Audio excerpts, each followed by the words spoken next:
काकी कहाँ हिँड्नु भएको घुर उठाउने लिएर तपाईँ? गोबर फाल्न हिँडेको। किन नि बोरामा फेरि?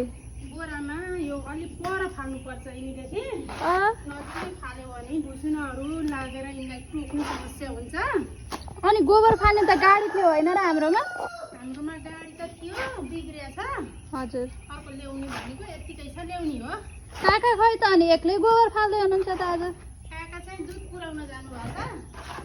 काका आउन्जेलसम्म घरको काम गोबर फाल्ने, घाँस मिसिन हाल्ने, त्यही त हो नि नानी। कामै काम भयो त तपाईँलाई काका नभएको त? होइन, गर्नु पर्यो नि काम त। यो दुध चाहिँ के भएको काकी यस्तो भैँभरि? यो चाहिँ नानी अब 1-2 दिनमा यो गाई भ्याउने बेला भएको छ। हजुर। अनि बस्दा उठ्दा यसो च्यापेर हो कि खै किन हो, दुध आफै बोकिरहेको छ। ए ब्याउनी हो यो गाई 1-2 दिनमा? हजुर। ए ब्याउती नै ब्याउती छ काकीकोमा भनेपछि त। ब्याउती नै ब्याउती छ नानी, खानी भयो लिन आउनु है।